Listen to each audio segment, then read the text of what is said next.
Video like जरूर कर लीजिए और ऐसे वीडियो लगातार फ्री में पाने के लिए चैनल को तुरंत सब्सक्राइब कर लीजिए और बेल आइकन को जरूर टैप कर लीजिए ताकि आगे भी सारे वीडियो आपको मिलते रहे। यूट्यूब में फॉलो करते हैं तो प्लीज ये वाला फ्री टेलीग्राम चैनल जरूर ज्वाइन कर लीजिएगा। सारे नोटिफिकेशन सारे अपडेट यहीं पे आते हैं, ध्यान रखिए। हेलो दोस्तों, एक बार फिर से आपका स्वागत है यूपी पीसीएस प्री 2024 के टॉप 500 क्वेश्चंस के इस सीरीज में।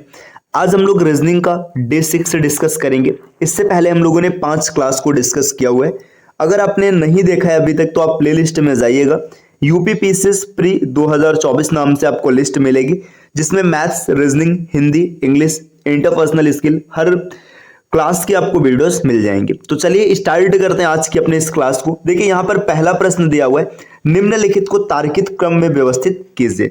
Arrange the following in the logical order. ठीक, अब एक चीज यहाँ पे देखिएगा, आपको कुछ शब्द दिए गए, ये 5 शब्द दिया गया है जिसको एक क्रम में लगाना है। तो इन शब्दों को देखकर ये पता चल रहा है, ये ज्ञात हो रहा है कि ये फूड चैन का शब्द दिया गया है। देखिए अगर इसको आप फूड चैन के रूप में व्यवस्थित करेंगे तो सबसे पहले आपको घास मिलेगा, यहाँ इंग्लिश से देखेंगे तो ग्रास मिलेगा, क्योंकि ग्रास क्या है, ग्रास उत्पादक मतलब प्रोड्यूसर है। ठीक, अब घास को खाने का काम कौन करेगा, घास मिलेगा। तो जब 5 आएगा तो आपका या तो सी सही उत्तर बनेगा या तो डी बनेगा, क्योंकि 5 से शुरुआत यहीं पर हो रहा है।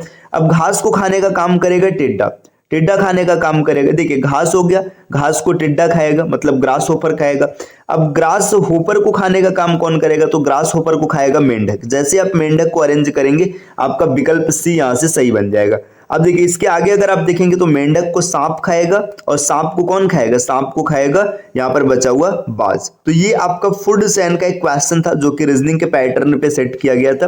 तो इसका बिल्कुल सही उत्तर बनेगा विकल्प सी। चलिए अगले प्रश्न पर आते हैं। नेक्स्ट प्रश्न संख्या 102 यहां पर दिया है, a monkey climbs a 12 metre high slippery pillar. देखिए स्लिपरी पिलर का मतलब है एक फिसलनदार, मतलब फिसल रहा है उस पर, फिसलनदार पिलर है उस पर एक बंदर को चढ़ना है। कितना चढ़ना है, आपको चढ़ना है उस बंदर को 12 मीटर। देखिए इन फर्स्ट मिनट, जब पहले मिनट में क्या होता है, ही क्लाइम्स 2 मीटर्स, वह 2 मीटर चढ़ता है। And in the next minute, और अगले मिनट में ही स्लिप्स 1 मीटर डाउन, 1 मीटर नीचे आ जाता है। In this way how many times will he take to reach the top of the pillar, वह पिलर के शीर्ष पर पहुंचने में कितना समय लेगा। इसी का हिंदी यहां पर दिया है कि एक बंदर है, एक ये 12 मीटर ऊंचे एक चिकने खंबे पर चढ़ता है। चिकने मतलब स्लिपरी, वहां पे स्लिप करने वाला खंबा बोला गया था, पर चढ़ता है।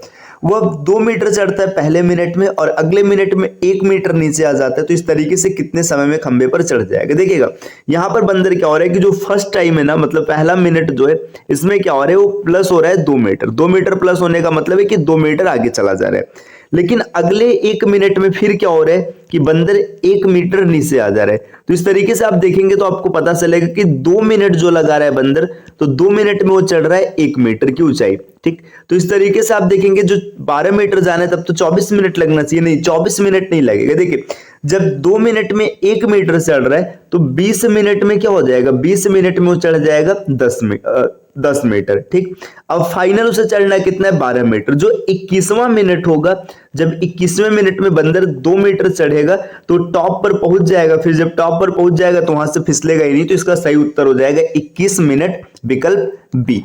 अगले प्रश्न पर आते हैं। नेक्स्ट अगला प्रश्न क्या है, निम्नलिखित आकृति में त्रिभुजों की संख्या बताइए। आपको टोटल नंबर ऑफ ट्रायंगल्स यहां पर बताना है, कितने त्रिभुज बनेंगे। देखिए जब कभी भी एक ऐसी आकृति ड्रॉ की जाती है तो इसमें कुल त्रिभुजों की संख्या होती है खंडों के योग के समान। जैसे यहाँ पर 1 और 2 खंड है तो इनको आप जोड़ेंगे, यहाँ पे आपको मिलेगा कुल 3 त्रिभुज। अगर जैसे इमेजिन कीजिए यही खंड इस प्रकार होता, अगर ऐसा होता तो इसमें कुल कितने त्रिभुज बनते, 1 2 3, 3 खंड है तो आप तीनों को जोड़ते तो आपको मिलता 6। ठीक, इतना समझ में आ रहा है। तो देखिए यहां पर अगर आप देखेंगे तो यहां पर ये एक खंड ऐसा दिख रहा है, इसमें 1 और 2, यहां तक आपको मिलेगा 3 त्रिभुज। ठीक, इसके बाद एक खंड आपको यहां पर और ऐसा दिख रहा है तो इसमें भी आपको मिलेगा 3 त्रिभुज, और यहां पर एक खंड और ऐसा दिख रहा है तो इसमें भी आपको मिलेगा 3 त्रिभुज। ठीक, इसके बाद क्या होगा, देखिए इसके बाद यहाँ पर ये जो पूरा बड़ा वाला त्रिभुज है इसको देखेगा, ये एक त्रिभुज और ये एक्स्ट्रा है, 3 3 6 3 9 और 1 10 त्रिभुज मिल गया। अब इसके बाद ये अंदर वाली आकृति छूट रही है, यहाँ पे देखिए ये। अब इसमें आप देख सकते हैं एक त्रिभुज ये है, यहाँ पे ये, दूसरा ये है, तीसरा ये बना है और चौथा ये बना है। ठीक, तो यहाँ पे 4 त्रिभुज बना, और अगर आप देखेंगे तो एक ये बड़ा वाला त्रिभुज मतलब अंदर की आकृति का, 4 और 1 5, तो 5 त्रिभुज आपको अंदर मिला है। इस आकृति में कुल 15 त्रिभुज हैं, विकल्प डी। ठीक, तो ये भी क्लियर हो गया कि इस आकृति में 15 त्रिभुज किस प्रकार है। चलिए आते हैं अगले प्रश्न पर। अगला प्रश्न है निम्नलिखित श्रृंखला, यहाँ पे एक श्रृंखला है, इसमें आपको लुप्त संख्या मतलब मिसिंग नंबर बताना है कि मिसिंग नंबर क्या होगा। देखिए श्रृंखला में कौन कौन सा संख्या लिखा गया, 60, 180, आगे है फिर 90, 90 के बाद 270, 270 के बाद क्वेश्चन मार्क और फिर आगे दिया हुआ है 405। तो आप इसमें चाहे तो डिफरेंस मेथड भी लगा सकते हैं, चाहे तो अल्टरनेट पैटर्न भी आप देख सकते हैं। देखिए डिफरेंस मेथड क्या बन रहा है यहाँ पे देखिएगा, इसमें डिफरेंस कितने का है आप अगर या फिर मल्टीप्लाई कर लीजिएगा। यहाँ पे गुणा है 3 का, ठीक, 6 त्रिक 18 मतलब 180। यहाँ पर फिर भाग किया गया है 2 का, यहाँ पर भाग किया गया है 2 का, फिर आगे देखिए गुणा किया गया है 3 का, ठीक, गुणा किया गया 3 का, तो आगे फिर से भाग करेंगे 2 का। जैसे 2 का आप भाग करेंगे तो आपको मिलेगा 135। तो इसका सही उत्तर 135 है कि नहीं आगे क्रॉस चेक कर लेते हैं। 135 में आप 3 से अगर गुणा कराएंगे तो आपको 405 ही मिलेगा, मतलब 135 इस प्रश्न का सही उत्तर बनेगा, विकल्प डी। इसके अतिरिक्त आप क्या देख सकते थे, यहाँ पे अगर आप देखेंगे अल्टरनेट, यहाँ पर ये इसमें 30 जुड़ा है ना, 30 जुड़ा है, 60 30 90 हो गया है ना। इसके बाद यहाँ पर नहीं पता है क्या जुड़ेगा, ठीक, यहाँ पे देखिए 180 में 90 जुड़ा है, फिर 90 में आपको 135 देखने के लिए मिल रहा है। देखिए जितना टर्म ये था इसका हाफ इसमें जोड़ा गया, मतलब इसका 1.5 गुना किया गया। फिर इसका हाफ देखिए, यहाँ पे 180 का आधा 90 इसमें जोड़ा गया और यहाँ पे 270 का आधा 135 इसमें जोड़ा गया। तो इस तरीके से जोड़ा जा रहा है। तो आप अगर देखेंगे तो 180 का आधा 90 यहाँ पर जो सॉरी 60 का आधा 45 इसमें जुड़ा है, तो 30 इसमें जुड़ा है, तो 90 का आधा 45 यहां पर जोड़ेंगे तो भी 135 ही मिलेगा। तो खैर आप किसी भी पैटर्न पर देखिए आपका आंसर नहीं परिवर्तित होगा, वो आपका सेम रहेगा। चलिए आते हैं अगले प्रश्न पर। अगला प्रश्न यहां पर दिया, पिता की आयु उसके 2 पुत्रों की आयु की योग की दोगुनी है। मतलब यहाँ पे फादर है ना, और इधर इसके 2 सन है। अब पिता की आयु क्या है कि इनके दोनों पुत्रों के योग की दोगुनी है। जैसे मान के चलेगा दोनों पुत्रों का योग उम्र अगर x होगा तो पिता का उम्र कितना होगा, 2x होगा।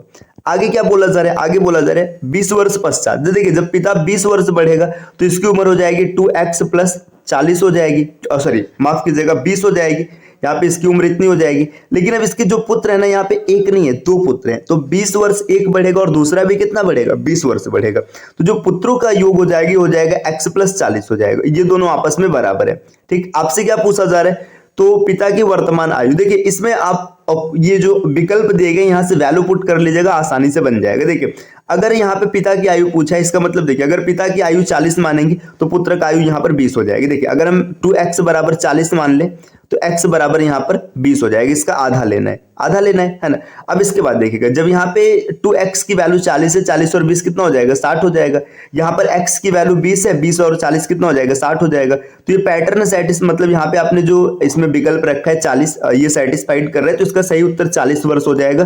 बाकी आप इसको चेक कर सकते हैं कि ये सब विकल्प क्यों गलत हो जाएंगे। देखिए यहाँ पर अगर इसकी बात करें 60 वर्ष, देखिए अगर पिता की आयु 60 मानते तो 2x की वैल्यू आपको मिल जाती 60 और x की वैल्यू मिल जाती कितनी, x की वैल्यू मिल जाती 30। ठीक, इसके बाद जब 20 वर्ष बीतता तो ये 80 वर्ष का हो जाता है ना। लेकिन इसमें 20 दूना 40 बिताने पर 70 वर्ष मिलते, तो ये आपका सही नहीं होता। तो ये वैल्यू पुटिंग के साथ आप आसानी से बना सकते हैं। इसके अतिरिक्त इसको आप बेसिक तरीके से भी सॉल्व कर सकते हैं, कोई आपको समस्या नहीं बनेगी। चलिए आते हैं अगले प्रश्न पर। नेक्स्ट प्रश्न संख्या 106 दिया है, निम्नलिखित कूट संकेतों में से सही विकल्प द्वारा अनुक्रम को पूर्ण कीजिए। आपको यहाँ पे इस सीक्वेंस को पूरा करना है, आपको सही क्रम चुनना है। तो इसको थोड़ा सा जूम करते ताकि यहीं पर एक क्वेश्चन आसानी से बन जाए। देखिए यहाँ पर क्या दिया है, यहाँ पर एक क्वेश्चन दिया है EGIK देखिए E से F हो गया है ना, +1 हुआ है, और फिर आगे G से I हो गया +2 हुआ है ना, I से L हो गया +3 हुआ है, और K से O हो गया +4 हुआ है। तो यहाँ पे आपको पैटर्न दिख रहा है, पैटर्न क्या चल रहा है, +1 +2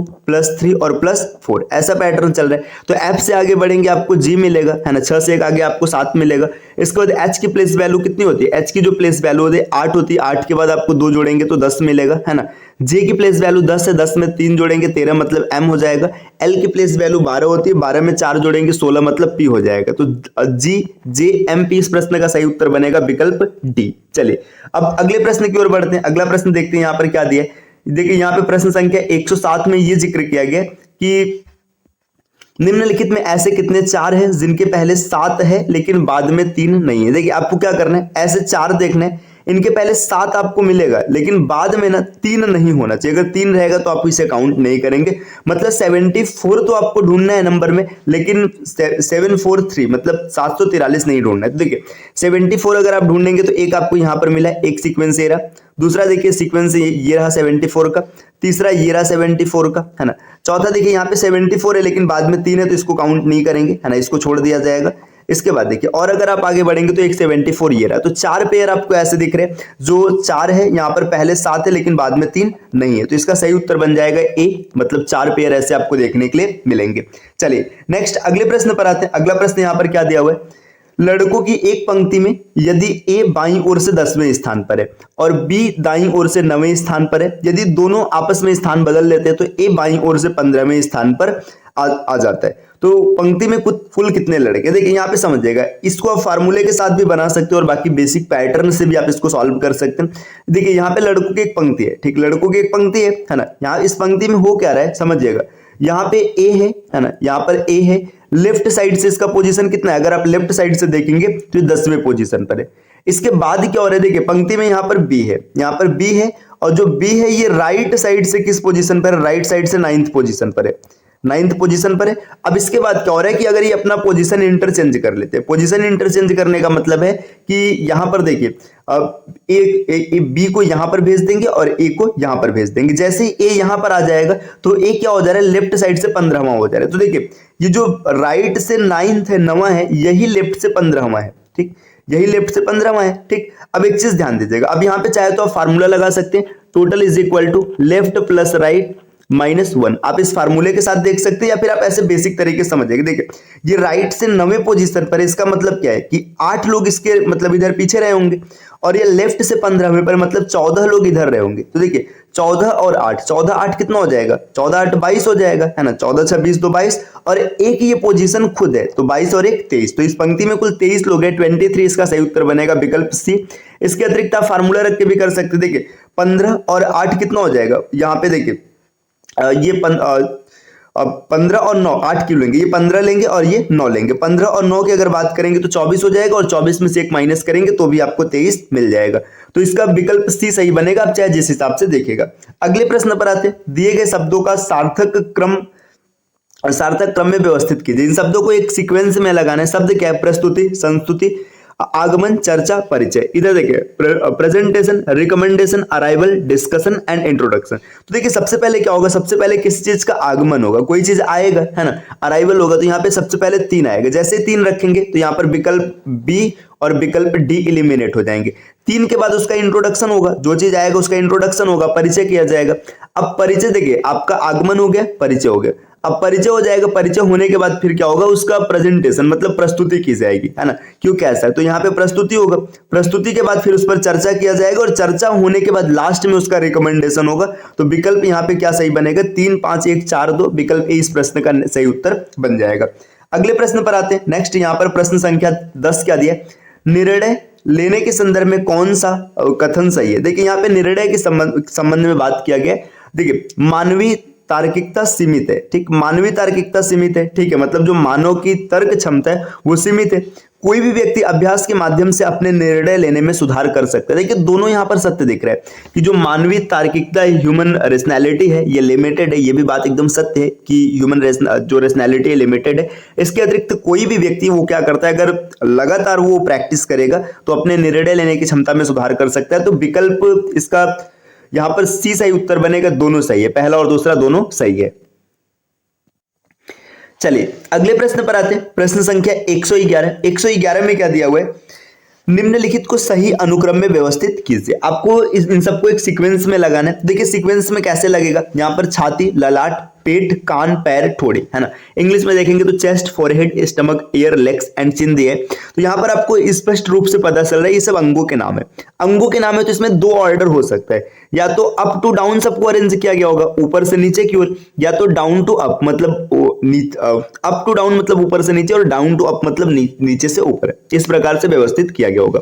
तो चलिए विकल्प के साथ चलते, देखिए सबसे पहले चेस्ट है ना। अब एक चीज ध्यान दीजिएगा, यहाँ पे सबसे पहले चेस्ट सीक्वेंस में लगा लेते हैं इन लोगों को। देखिए सबसे पहले फोरहेड आएगा, चाहे डाउन टू अप रहेगा या अप टू डाउन रहेगा, मतलब या तो दो सबसे शुरू में रहेगा या तो दो सबसे लास्ट में रहेगा, है ना। देखिए अब यहीं से आपका उत्तर क्लियर हो गया। देखिए या तो दो सबसे स्टार्ट में रहेगा या तो दो सबसे लास्ट में रहेगा। देखिए यहां पर दो लास्ट में नहीं, मतलब ये विकल्प नहीं बन सकता।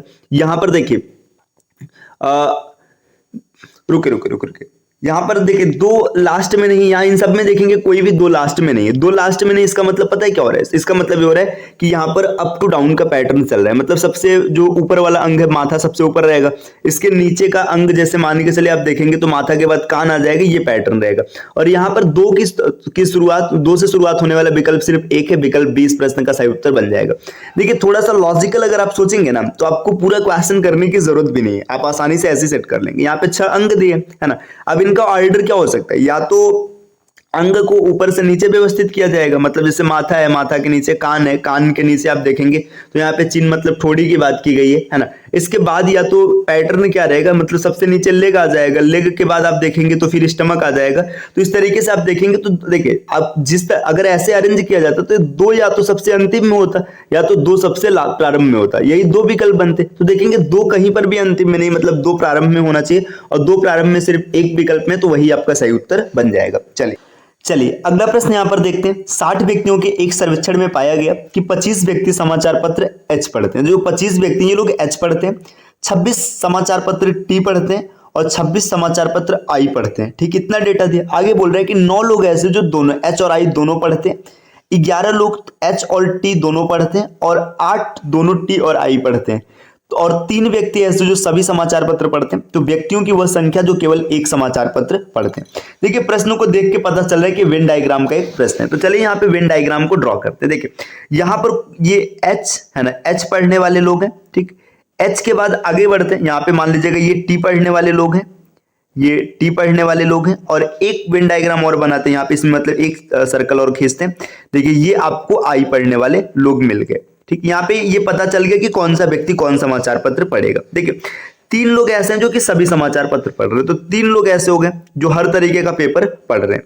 आगे बोला जा रहा है कि एच और आई पढ़ने वाले लोग कितने? देखिए यहाँ पर 9 लोग ऐसे हैं जो दोनों एच और आई को पढ़ रहे हैं, तो 9 लोग एच और आई को पढ़ रहे हैं। देखिए 3 तो यहाँ पहले ही आ चुका है, तो 6 लोग और बचे जो एच और आई दोनों को पढ़ेंगे। आगे देखिए क्या दिए, 11 लोग ऐसे जो एच और टी दोनों पढ़ते हैं। देखिए 11 लोग ऐसे जो एच और टी पढ़ते हैं, तो 3 आ चुके हैं।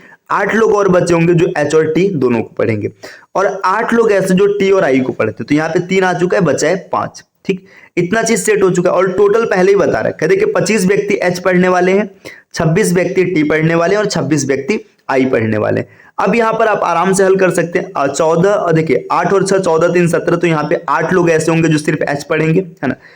6 5 11 3 14, तो 12 लोग ऐसे होंगे जो सिर्फ आई पढ़ेंगे। इसके बाद देखिए 8 5 13 3 16, मतलब 10 लोग ऐसे होंगे जो सिर्फ टी पढ़ेंगे। तो कितने लोग ऐसे हैं जो सिर्फ एक प्रकार का समाचार पत्र पढ़ रहे हैं?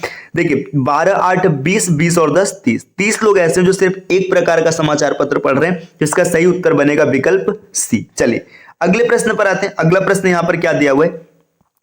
यहां पर यह दिया है कि यदि टैलेंट का कूट इस प्रकार से दिया गया है तो आपसे पूछा जा रहा है कि सर्च को किस प्रकार से आप लिखेंगे। तो यहां पर पैटर्न देख लेते। देखिए टी की प्लेस वैल्यू है 20, ए की प्लेस वैल्यू है 1, एल की प्लेस वैल्यू है 12, ई की प्लेस वैल्यू 5, आर का एन का देखेंगे तो 14 और टी का देखेंगे फिर से 20। ठीक, तो यहां पे देखिए अब इसका पैटर्न क्या है। एक्स की प्लेस वैल्यू है 24, है ना। ई की प्लेस वैल्यू है 5, इसके बाद P की प्लेस वैल्यू 16, I की प्लेस वैल्यू 9, यहाँ पर 18 और यहाँ पर फिर से 24। +4 का पैटर्न आपको दिख रहा है, +4 मतलब हर लेटर में +4 किया गया। तो आपसे पूछा जा रहा है कि सर्च का कोड क्या होगा। देखिए S में +4 करेंगे W मिलेगा, E में +4 करेंगे तो आपको I मिलेगा, W और I सिर्फ विकल्प D में दिख रहा है, तो इस प्रश्न का विकल्प D सही उत्तर बनेगा। अगले प्रश्न पर आते हैं। नेक्स्ट प्रश्न संख्या 114, निम्नलिखित श्रृंखला में गलत संख्या ज्ञात कीजिए। यहां पर इस श्रृंखला में कुछ संख्या दिए गए जिसमें से एक संख्या ऐसा होगा जो गलत है, आपको उसे निकालना है। इसको थोड़ा सा जूम करते हैं, ज्यादा बेहतर क्लियर हो जाएगा। यहीं पर देखिए यहां पर 7 28 63 124 215 242 342 और 511 दिया गया है।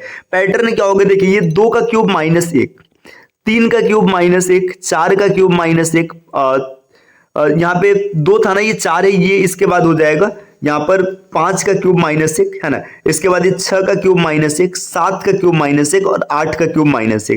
तो यहाँ पर इसको अगर आप देखेंगे तो ये क्या हो रहा है, क्यूब +1 हो रहा है। देखिए 2 का क्यूब -1 है, यहाँ 4 का क्यूब -1 है, 5 का क्यूब -1 है, तो इसको भी क्या होना चाहिए था, 3 का क्यूब -1 अगर करते तो 26 सही बनता, लेकिन यहाँ पर 28 दिया, मतलब ये इसका गलत उत्तर है, विकल्प बी इस प्रश्न का उत्तर बन जाएगा।